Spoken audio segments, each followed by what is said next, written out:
Ya Nabi salam alaika, Ya Rasul salam alaika, Ya Habib salam alaika, salawatullah alaika, Ya Nabi salam alaika, Ya Rasul salam. Beberapa tahun setelah itu melenceng lagi dari garis tauhid.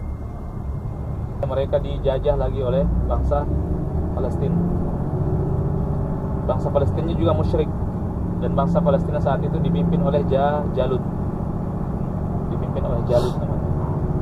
Sehingga orang-orang Bani Israel ini meminta kepada salah seorang nabinya untuk dipilihkan bagi mereka raja. Ya, karena mereka kalau mau punya raja seperti Nabi Daud itu Allah yang angkat. Jadi mereka selalu nabi raja. Ya. Tadi dijelaskan juga bahwa orang Yahudi itu tidak menganggap Nabi Sulaiman dan Nabi Daud sebagai nabi, tapi dianggapnya sebagai raja. Tapi rajanya itu dari Allah Subhanahu wa taala. Ya. Nah, jadi Syam'un nama nabi ini dimintai untuk punya raja Bani Israel. Ternyata nabinya tidak mau untuk memilihkan kepada mereka raja. Kenapa? Karena nabi ini mengatakan, nanti kalau kamu sudah punya raja, kamu nanti mangkir, nggak mau jihad. Kalau udah ada raja, udah wajib. Sekarang ini kamu nggak punya raja, kamu nggak wajib jihad. Kamu minta-minta, kamu udah siap belum? Ya, udah siap belum? Kalau belum siap, jangan. Tapi mereka karena merasa sudah terzolimi sekali, jadi mereka udah, kami siap jihad katanya. Akhirnya sudah nabinya minta raja. Ternyata ujian pertama Bani Israel ini, rajanya diangkat dari orang yang tidak terpandang dari Bani Israel, namanya Talut. Ya, rajanya diangkat dari orang yang tidak terpandang, namanya Talut. Proteslah mereka Bani Israel ini. Nah, tidak lulus ujian pertama sudah. Ya. Jadi tidak lulus ujian pertama Bani Israel ini. Jadi diangkat rajanya dari orang yang tidak terpandang. Mereka bicara, lah kok dia sih Nabi, dia kan nggak punya nasab, dia kan nggak punya harta.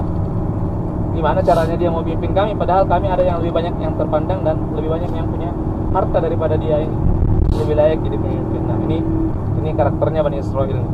Ya, mereka minta, mereka yang membangkang.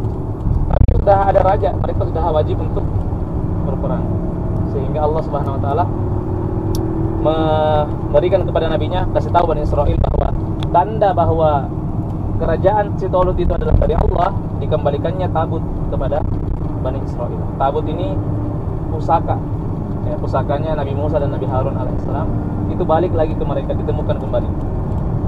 Nah, baru mereka percaya. Jadi Talut ini adalah raja yang diangkat oleh Allah Subhanahu wa taala melalui nabi. Nah, ini untuk memimpin Bani Israel masuk ke Baitul Maqdis, Allah kasih syarat pemimpin ini. Dalam Al-Qur'an disebutkan wa zadahu bastatan fil ilmi wal jismi. Yang pertama adalah ilmu, yang kedua adalah jism. Apa itu jism? Jism itu kekuatan, punya persiapan. Jadi ilmu ini melambangkan iman yang benar, sedangkan jism ini melambangkan kemampuan fisik yang cukup. Jadi iman aja cukup nggak? Cukup untuk dirinya sendiri, tapi tidak akan cukup untuk pembebasan. Apakah pembebasan hanya bisa dari persiapan materi saja, persiapan fisik saja? Tidak cukup juga, butuh persiapan iman. Jadi ilmu dan jism. Ini Talut punya dua karakter ini. Tapi kalau Talut yang punya, itu nggak akan bisa juga untuk bebaskan Baitul Maqdis. Makanya pasukan yang masuk ke Baitul Maqdis harus disaring. Ya, kalau Yusha tadi menyaringnya, Yusha langsung yang saring. Apa tadi? 3 saringannya Yusha. Yang baru nikah, ya masih mau tinggal sama istrinya, jangan ikut. Ya, yang punya usaha ternak, ya, dan lagi bunting lagi usaha ternaknya, bentar lagi mau lahiran, nggak boleh ikut. yang udah bangun rumah kemudian rumahnya belum jadi nih, masih mikirin rumahnya gimana biar jadi, jangan ikut. Ya, jadi yang pikirannya masih dunia, masih bakal dari perang ini, kayaknya apa yang bisa saya bawa pulang untuk rumah saya, untuk usaha saya, untuk istri saya. Nah, kalau tiga jenis orang ini sudah disaring, baru bisa masuk bebaskan Baitul Maqdis. Nah, Talut juga sama. Talut ini disaring, tapi saringannya sedikit unik ya. Saringannya itu adalah Sungai Yordan. Saringannya adalah Sungai Yordania. Kata Talut kepada Bani Israel, dari seberang berarti ya. Orang Bani Israel ini datang dari Yordan berarti mereka datang. Dari Yordan datang, nyebrang, masuk, melewatin Sungai Yordan ini. Nah, mereka nyebrang sungai. Ketika nyebrang sungai, sebelum nyebrang sungai, Talut mengatakan kepada pasukannya, kalian akan menemui sungai nanti di perjalanan. Ibu bayangkan kalau di padang pasir seperti ini ya. Tadi ini udah rumah-rumah ya. Tadi padang pasir, jalan kaki berhari-hari, haus gak? Habis ada haus. Nah, ya. Talut mengatakan di depan kita bentar lagi akan ketemu sungai. Ya, bentar lagi kita akan ketemu Sungai Yordan. Yang ikut sama saya, kata Talut, yang ketika ketemu sungai itu dia nggak minum kecuali segenggam, gurfatan biyadihi, segenggam tangan dia minum. Yang minum banyak sampai kembung, lewat ya, lewat pasti. Jadi di sini ujian pasukan Talut alaihissalam. Jadi bapak ibu nanti jangan sampai turun minum air Sungai Yordan ya. Belum lulus nanti. Nah, Sungai Yordan itu. Nah, Sungai Yordan ini kemudian akhirnya lewat, ketemu sungainya. Sepertiga dari riwayat mengatakan pasukan Talut ini jumlahnya 300. Yang lulus ujian 300, sama seperti jumlah pasukan Badar. Ya, sama seperti jumlah pasukan Badar. Jumlahnya 300. Nah, pasukan Talut ini ribuan lewat sungai. Ternyata banyak di kalangan mereka, wah, mumpung lagi di sungai ini. Ya, mumpung lagi di sungai di depan ini, nggak tahu dapat sungai lagi atau enggak. Minum banyak-banyak. Ya. Minum banyak-banyak, kembung. Nah, ini ada penelitiannya juga, Pak. Ada, kalau kita lihat itu kalau searching ada penelitiannya bagaimana mukjizat ilmiah kalau orang kebanyakan minum kemudian kurang garam kan, nah itu memperlemah dirinya. Nah, secara fisik satu dia nggak lulus, dia sudah lemah gara-gara terlalu banyak minum air. Yang kedua, secara perintah dia juga gagal, ya, tidak taat, ya. Jadi secara syariat dia gagal, kemudian secara takdir karunia Allah Subhanahu Wa Taala dia juga gagal. Jadi secara syariat dia tidak taat, secara takdir dia minum, akhirnya melemah dan otomatis nggak bisa ikut. Ya, otomatis nggak bisa ikut. Jadi pasukan Talut ini kemudian masuk yang lulus tadi. Nah, sungai ini bagi pasukan pembebas Baitul Maqdis sepanjang zaman sama dengan dunia bagi pasukan Yusha bin Nun ini. Ya, dan sama dan materi dunia, semua yang akan membebaskan Baitul Maqdis pasti di tengah perjalanan akan merasakan keberkahan. Ya, keberkahan dunia. Ya, diberkahi dunianya. Pasti akan ketemu sungai itu. Ya. Kalau dia berhenti di situ, wah ini nih udah, ini tujuan perjuangan saya ini nih. Ya, dia nggak sadar ini sungai. Dia nggak sadar ini sungai. Minum terlalu banyak di sungai ini, nggak bisa lanjut dia, nggak akan bisa lanjut perjuangannya. Tapi orang yang sadar ketemu sungai, dia minum seteguk, hanya sekedar menghilangkan dahaga, ya, hanya sekedar menghilangkan dahaga, kemudian lanjut perjalanan. Jadi ini ujian sungai ini adalah ujian yang harus dilalui oleh semua pejuang Baitul Maqdis. Kalau Yusha bin Nun bentuknya 3 saringan tadi, maka Talut bentuknya adalah sungai ini, maka kita ya masing-masing bentuknya. Ya, masing-masing bentuknya seperti itu kiasannya. Ya. Jadi pasukan Talut ini akhirnya tinggal sedikit. Dari 1000-an orang tinggal 300. Padahal pasukan Jalut, pasukan Palestina nih banyak ribuan.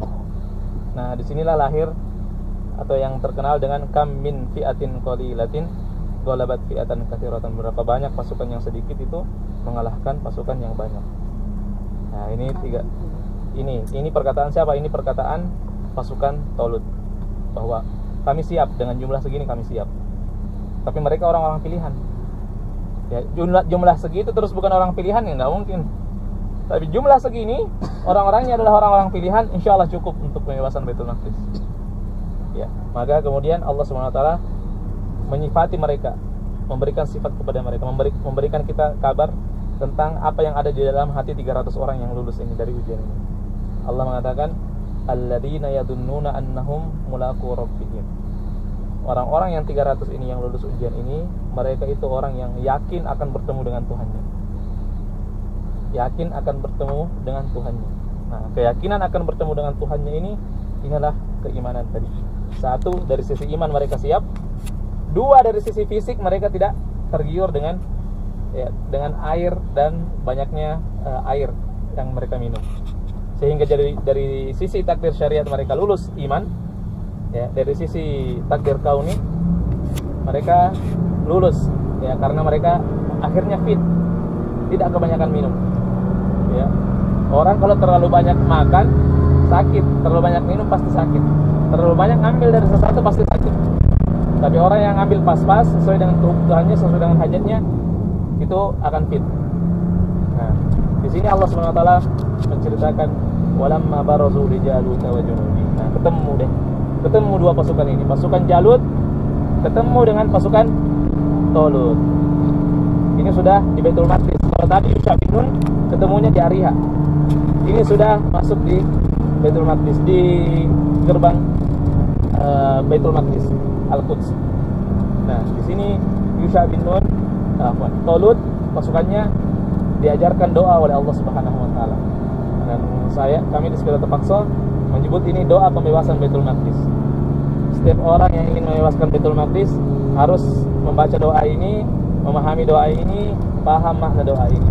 Doanya pasukan Talut setelah orang-orang yang lulus ujian sungai ini. Mereka berdoa kepada Allah Subhanahu wa taala di surah Al-Baqarah ayat 250. Ya, surah Al-Baqarah ayat 250. Doanya adalah Rabbana afriq alaina sabra wa tsabbit aqdamana wansurna 'alal qaumil kafirin. Ya, coba kita ulang Ibu. Rabbana afriq alaina sabra wa tsabbit aqdamana wansurna 'alal qaumil kafirin. Ini sebagai bentuk penghayatan, besok bisa dibaca Al-Baqarah ayat 250, dibaca ketika melewati melewati Sungai Yordan ini, masuk ke border, melewati Israel, di depan Israel nih, penjajah ini, bisa dibaca ayat ini karena kandungannya ini dahsyat ya. Para ulama di Baitul Maqdis sekarang mengatakan bahwa ini syarat kemenangan.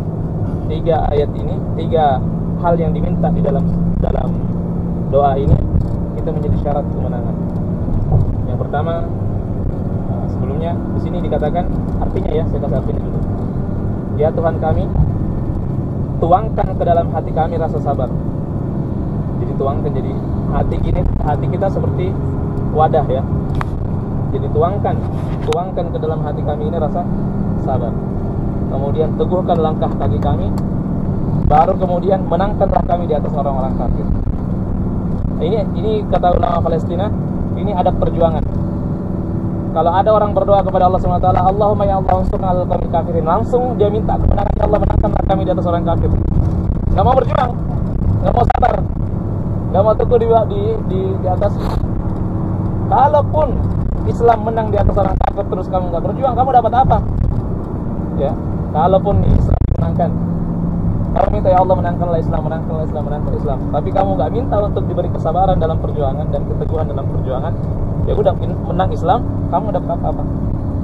Ya, kamu dapat apa-apa? Nah, adab perjuangannya di sini kata ulama Palestina mengatakan bahwa adabnya meminta kemenangan itu adalah minta sabar dulu untuk menghadapi tantangan-tantangan.